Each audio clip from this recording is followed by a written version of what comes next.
de l'émission. On va peut-être enchaîner tout de suite avec le second film de la soirée. Il va s'agir de The Rover. Un film qui vous a laissé mi-chaud mi-froid. Tanks. Bon, allez, qui fait pour un résumé là, parce que là je me sens pas de parler. Allez. Ah, je vais lire parce que j'ai rien à dire moi. Vas-y. The Rover de David Michôd. Alors c'est un film américano-australien. D'ailleurs, l'action se passe en Australie. Hein, oui, après, on reconnaît bien. Ça m'a fait penser, quand j'ai vu la bande-annonce, ça m'a fait penser à Mad Max. On en reparlera. Donc, dans une société moribonde où survivre est un combat de chaque jour, Eric a tout laissé derrière lui. Et ce n'est plus qu'un vagabond, un homme froid, rempli de colère et visiblement déterminé. Et lorsqu'il se fait voler la seule chose qu'il possède encore, donc son bien, sa voiture, par un gang, il se lance à leur poursuite. Il entraîne dans sa quête le frère Simplet que les voleurs ont laissé pour mort derrière eux. Contraints et forcés, les deux hommes vont faire équipe pour un périple dont ils n'imaginent pas l'issue. C'était un film donc, qui avait été présenté en compétition à Cannes. Je vais vous lire tout de suite, avant que j'oublie quand on rentre dans le sujet, ce qu'en dit en fait Chloé, qui encore une fois n'est pas là ce soir, mais qui est quelque part un peu présente au travers de ses chroniques à distance. Donc The Rover, un film tiré au cordeau comme je les aime, démonstratif dans sa mise en scène, mais pas prétentieux. J'ai été complètement happé par cette atmosphère poisseuse de fin du monde, où l'animalité surpasse l'humanité, où les légers moments d'espoir sont aussitôt mis en pièces. Enfin, un Robert Pattinson dans un rôle où il montre toute sa mesure et encore plein d'autres choses que j'ai aimé dans ce film, mais que je vous laisse développer. Vous me connaissez, vous aurez bien compris que j'adore ce genre de film qui tape. Voilà, je disais en fait, c'est vrai que c'est le verbe de un film qui tape. Je suis pas habitué dans la bouche de Chloé. Ouais, mais bon, en fait, elle savait que j'allais le lire, donc peut-être si ça allait mieux passer dans ma bouche. Donc un film qui tape sans être pour autant dans le spectaculaire, avec pourtant une mise en scène chiadée et hyper précise. Attends, voilà, tu vous lirez. Elle a un coup dans l'aile. Je sais pas. Non, c'est dit. Mais c'est sa main qui va le lire, donc c'est bon. Je vais pouvoir utiliser. Voilà. Mais c'est vrai que c'est pas dans son c'est pas dans son langage et dans la terminologie, la sémantique qu'elle utilise habituellement. Si j'ai compris, elle a aimé. Oui. Alors, c'est vrai que, étant parlé un petit peu tout à l'heure, c'est vrai que le film commence par un écriteau, un panneau, qui dit l'histoire se passe en Australie après la chute. Voilà, point. On ne sait pas ce que c'est, mais on sent un petit peu qu'il s'est passé quelque chose d'assez conséquent. Et c'est vrai que tu en parlais quand le film commence et les quelques premières minutes. On est vraiment dans une atmosphère. Alors, c'est pas Mad Max avec du post-apocalyptique, avec du Mel Gibson en cuir et des éléments, des trucs machin, de la ferraille. Non, on est vraiment en fait dans du décor contemporain avec des véhicules contemporains. Mais on sent en fait qu'il y a quelque chose qui a dû traverser l'Australie ou voire l'humanité en fait dans son intégralité, puisque on a un sentiment en fait de période de guerre. En fait, il y a une présence en fait de soldats un peu partout. Qui est en fait une présence militaire en fait qui est omniprésente. Non, militaire. C'est vraiment du militaire avec du véhicule militaire, comment ça s'appelle, le treillis, ce genre de choses, l'armement qui va avec, et en fait une pauvreté extrême. Vous allez me dire aussi l'Australie dans certains coins. Je pense aussi que c'est pas non plus. Mais là, il y a vraiment une pauvreté des gens en fait et puis surtout en fait une sorte de climat oppressant, de méfiance, de paranoïa de tout le monde. On est chacun et c'est ce qui est dit un petit peu, c'est chacun en fait est sur son bien, essaye de préserver le peu qui lui reste. Et c'est vrai qu'on a le personnage principal arrive dans des boutiques qui sont totalement des boutiques qui n'en sont absolument pas, qui ressemblent plus à des garages où il y a des étagères, où il y a des biens de consommation qui sont égrenés ça et là, et les gens essayent de survivre en vendant ces quelques vivres. Et voilà, et il y a cette atmosphère très oppressante, et le lien encore, et peut-être la référence aussi à Mad Max, c'est dès la première minute, c'est dit dans le résumé, le personnage principal qui est interprété par Guy Pearce se fait voler en fait sa voiture, et il y a une course-poursuite. Et là, la course-poursuite, là, est vraiment, moi, ça m'a vraiment beaucoup fait penser aussi à Mad Max, et les courses-poursuites, les voitures, les bolides à toute vitesse, en fait, sur les routes totalement désertiques où on voit rien, on voit que du sable, et des voitures qui se frôlent, qui sont à pleine vitesse. Il y a un jeu comme ça sur les voitures, et je pense que le réalisateur, c'est pas seulement, il y avait vraiment, en fait, l'univers, en fait, de Mad Max était très présent. Bon, à part ça, cette atmosphère, il y a rien. Enfin, on est plus dans un sujet, on va dire, plutôt de rapport humain, puisque on va dire tout va se centraliser, on va tout se centrer plutôt sur le lien qui va naître et qui va apparaître entre Guy Pearce, qui va ramasser en fait le corps presque sans vie du frère, on demande d'un des membres du gang qui va lui voler sa voiture, et lui sa volonté en fait de retrouver sa voiture, et comment quelque part il va se rapprocher en fait du personnage du frère interprété par Robert Pattinson. Donc voilà, voilà l'histoire, j'ai presque envie de dire, et c'est vrai que l'histoire, je pense surtout quand vous verrez la fin, et je ne vous raconterai pas la fin, mais c'est vrai qu'elle peut décontenancer, parce que en fait c'est tout ça pour ça. Finalement, le personnage, sa motivation, ça a été ça pour faire tout ça, parce que ça va finir, comme Chloé dit, c'est un film qui tape. Ah oui, c'est un film qui tape, puisque c'est vraiment des personnages et un monde qui pousse en fait à une violence extrême. On est presque dans un univers aussi une sorte de western, c'est-à-dire que les gens résolvent leurs conflits à coups de coups de fusil en fait. Et quand il y a des problèmes, ça se finit toujours avec des morts. Ça peut pas être en fait un univers. Ah, je comprends mieux pourquoi elle aime. Ouais, voilà, ça peut pas être un univers en fait. Elle aime bien la violence. Ah oui, là, mais là c'est extrêmement violent. Hein. Ça part systématiquement. Comme je disais, comme il y a un climat de méfiance, de paranoïa, et puis je pense de haine exacerbée qui est vraiment représenté par le personnage de Guy Pearce, parce que il est vraiment à fleur de peau. Hein. La moindre réflexion qu'on peut lui faire, c'est tout de suite il prend celui qui lui a en fait dit ce qui ne lui a pas plu, il va le prendre par la gorge, il va essayer en fait de l'étrangler, le moindre truc. Donc vous imaginez pour quelqu'un qui lui a fait une crasse qui ne supporte pas. Michaud disait qu'il avait fait un film sur les instincts les plus primaires. Ouais, voilà, c'est le côté animal. Ah oui, c'est vraiment ça. On s'en prend à soi, donc tout de suite en fait on est vraiment dans l'agression et même dans l'outrance en fait, dans l'agressivité. Donc c'est vraiment ça. Et c'est vrai que comme je disais, si on voit en fait la finalité, oui, on se dit mais tout ça pour ce personnage.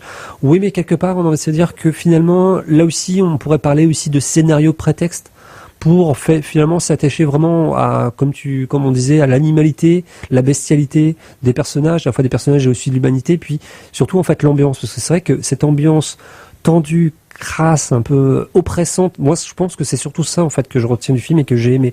C'est ce truc-là. Finalement l'histoire, elle m'a pas fatigué, elle m'a pas non plus, c'est pas qu'elle était attendue, mais c'est juste que finalement elle raconte pas grand-chose.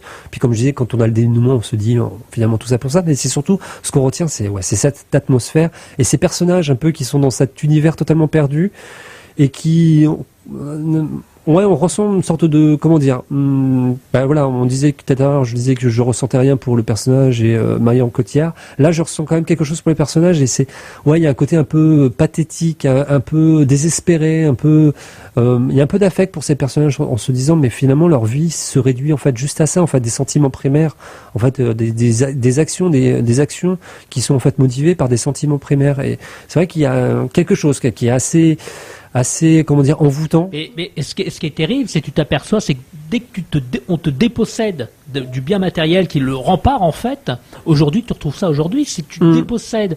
Il y a les personnes qui ont des acquis aujourd'hui, qui ont un bien, il suffit que tu leur retires leur bien, ils seraient... Oui, mais là, ça va. On est vraiment là quand tu parles de ça.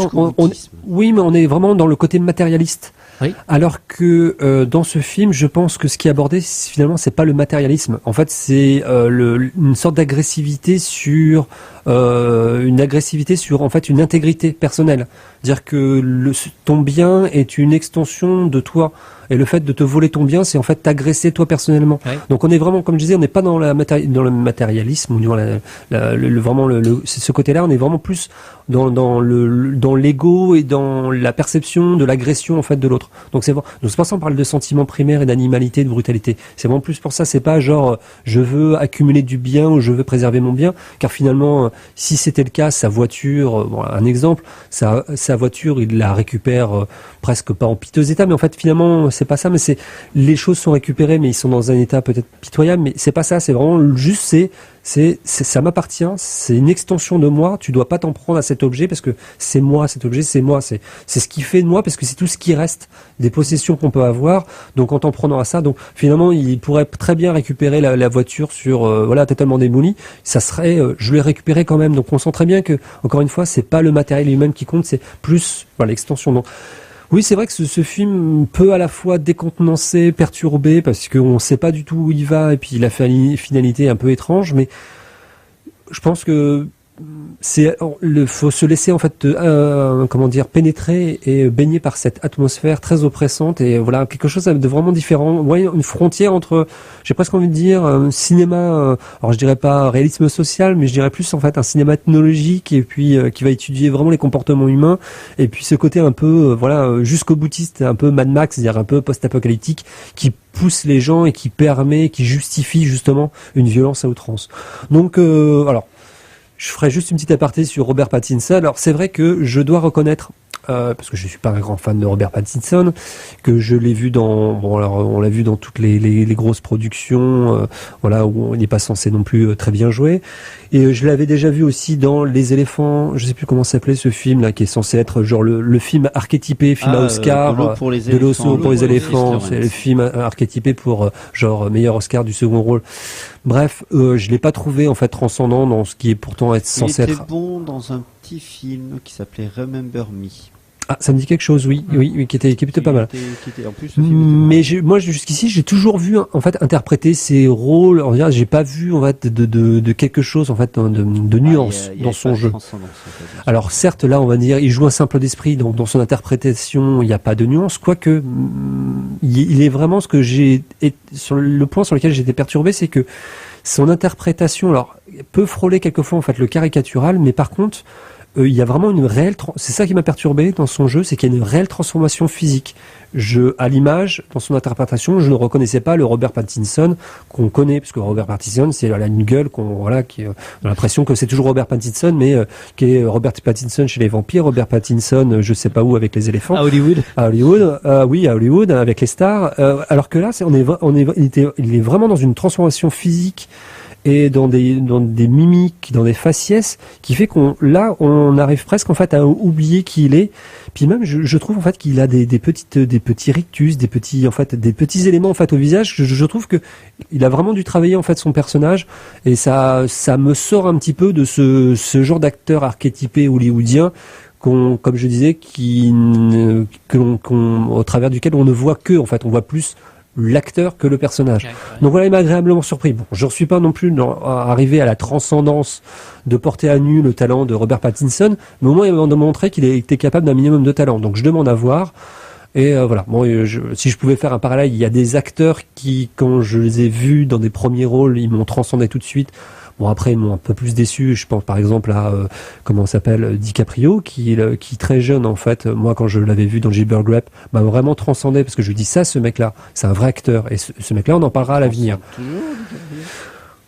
Il me touche un peu moins que sur ses premières interprétations. Alors que Basketball Diaries était bien aussi. Dans Blessure secrète. Blessure secrète qui était avec Robert De Niro, qui était vraiment très bien. Mais moi, c'est toute cette période-là en fait que je préfère.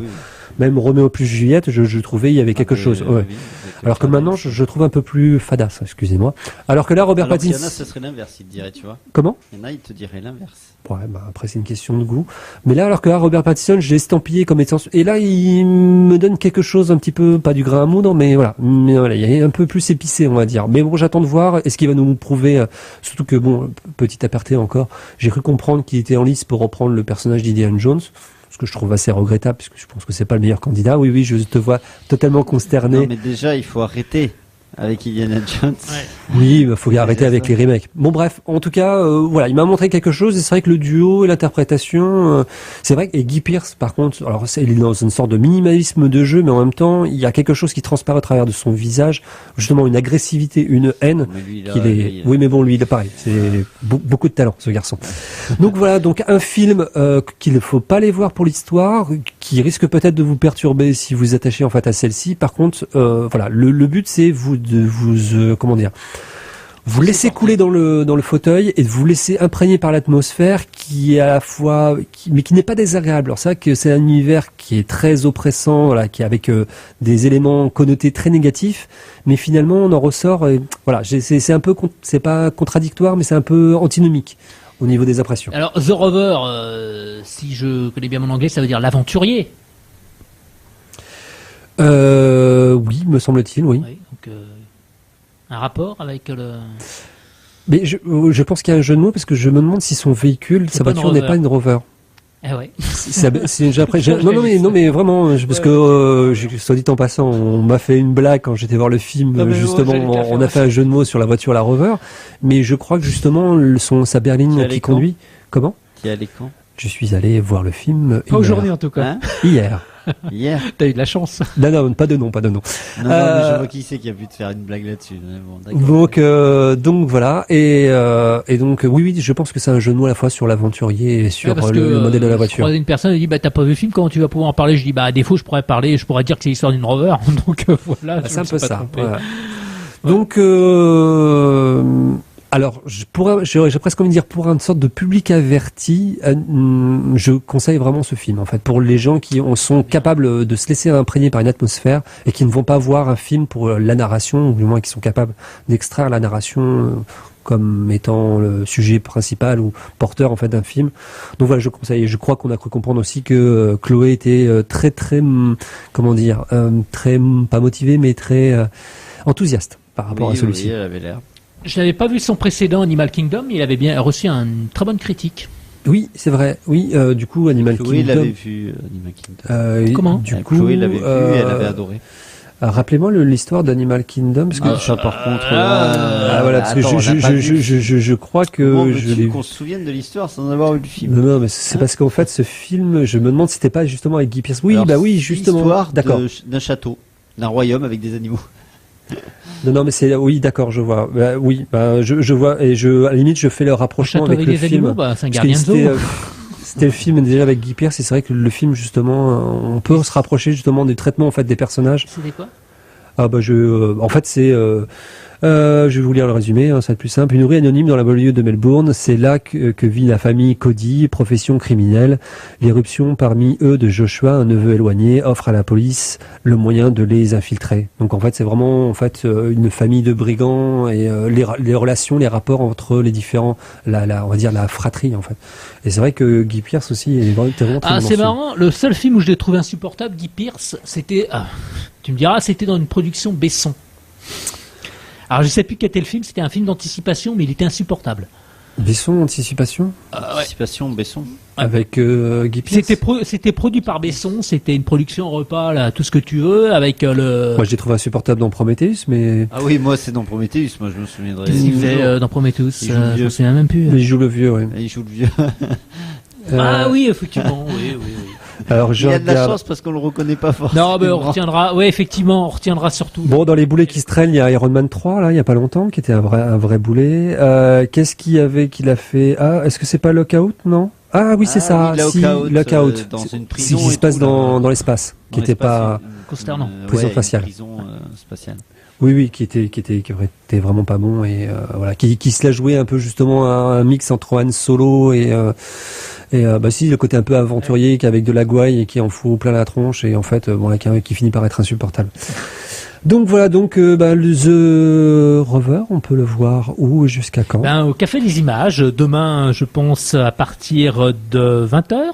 Et jusqu'au 17. Ouais, même jusqu'au 24. 23. Jusqu'au 23. Ouais. En tout cas, ça me tente bien. Oui, maintenant, vous m'avez donné envie. Surtout que tu disais ah ouais non mais là. La bande-annonce j'avais un peu peur et puis. Non justement moi m'a tiré assez. Mais j'avais peur justement de trop ce côté visuel hyper travaillé en fait. Mais bon je vais aller voir. Ouais, moi je m'attendais en fait à autre chose et finalement je suis content de ne pas avoir eu ce que je m'attendais parce que je pense que j'aurais été déçu parce que là c'est vraiment totalement différent. On n'est pas justement dans un dispositif attendu, on n'est pas dans un poncif d'un certain dispositif. C'est un film inattendu et un film qui tape. Chloé voilà, qui a employé 2 mots qui ne lui conviennent pas dans sa donc bouche. Ça attise quand même la curiosité. Voilà, ça attise ma curiosité quand même. Bon bah peut-être que les auditeurs aussi seront intrigués et iront voir ce film. On va continuer tout de suite avec François de Roubaix. Oui, alors c'est RAS, c'est ça, rien à signaler. Bah oui. Alors c'est un film de 73 d'Yves Boisset dans sa période où il faisait du cinéma qui tape aussi, mais qui dénonçait un petit peu aussi. Il abordait des sujets brûlants comme l'attentat. C'était une allusion à peine déguisée à l'affaire Ben Barka. C'était un cinéma assez politique et RAS, ça a été bien avant la question de Laurent Heinemann. C'était un film qui traitait de la guerre d'Algérie. Et il a, pour la petite histoire, il a eu beaucoup de mal à terminer, à le mener à bien son film, parce que bon, on sait bien sûr que le cinéma français par rapport à la guerre d'Algérie, ça n'a pas été la même chose que les Américains par rapport au Vietnam, qui eux n'attendent pas, qui ont au moins les Américains, ils arrivent à faire leur mea culpa assez rapidement en faisant des films aussi. C'est surtout qu'ils parlent très rapidement de leur sujet. Voilà, c'est ce que je disais. Ouais. La guerre d'Algérie, ça a été patouche. Et avant la question de le film. Première guerre mondiale, si tu regardes Les Sentiers de la Gloire, qui date des années 50. Tout à fait, ouais, de 57 et qui n'a été exploité que dans les années 70. Ouais. Alors RAS, ça a été encore plus loin parce que c'est un film qui a eu du mal à aller à terme déjà parce que pour un film donc qui renvoie donc à 56 à l'Algérie, il fallait trouver donc les costumes, les uniformes, etc. Donc on faisait un petit peu barrage, on faisait un petit peu obstruction pour qu'ils trouvent les costumes adéquats, etc. Au niveau du financement du film, 3 fois bloqué, des copies disparues comme par hasard, et plein de petites aventures comme ça. Et puis bon, au final, une classification interdite au moins de 18 ans, ce qui était à l'époque surtout pour les films d'horreur ou le film pornographique. Hein. Donc effectivement, ça a été le film s'est monté très péniblement parce que c'était un film qui abordait la question de la torture, chose dont on n'était pas très fier à l'époque et qu'on ne mettait pas en avant, dont on ne parlait pas. Et donc RAS est resté un petit peu dans les annales du film historique et par rapport à la guerre d'Algérie pour ça quoi. Donc et c'est un film même aujourd'hui il est sorti en DVD il y a pas longtemps, mais c'est même un film qui passe, je me demande même s'il est passé une fois à la télé, mais aujourd'hui où la question maintenant est réglée une bonne fois pour toutes, on sait. Je préfère diffuser La Grande Vadrouille, c'est mieux. Donc voilà, c'est un film. Alors avec un super casting, il y a Jacques Weber, il y a Jacques Spicer, il y a Jacques Villeray, il y a toute une génération Roland Blanche, toute une génération d'acteurs qui se sont fait connaître par ce film-là. Alors la musique de Roubaix vont son pesant d'or, c'est génial. Donc c'est un morceau assez long. Hein, d'accord. Bon bah. Et il y a la sonorité du début qu'on retrouve. L'utilisation de certains synthétiseurs qu'on retrouve dans beaucoup de partitions, et notamment dans le fusil. Il y a une sonorité qu'on retrouve dans la partition du fusil, qui est un petit peu une connotation du bruit que font les lance-flammes dans le film de Robert Enrico. Et puis une sonorité qu'on retrouve aussi dans le générique, pour ceux qui connaissaient le premier générique musical de Commissaire Moulin en 74. Ça va rappeler des choses, mais donc c'est un morceau qui est très très synthétique avec beaucoup d'électronique et de synthétiseurs, donc voilà. Bon, bah on va s'écouter. C'est scandé par une marche vu qu'on est dans le domaine de la militaire. D'accord. Bon, on va s'écouter ça puis on se retrouvera après pour la fin de l'émission.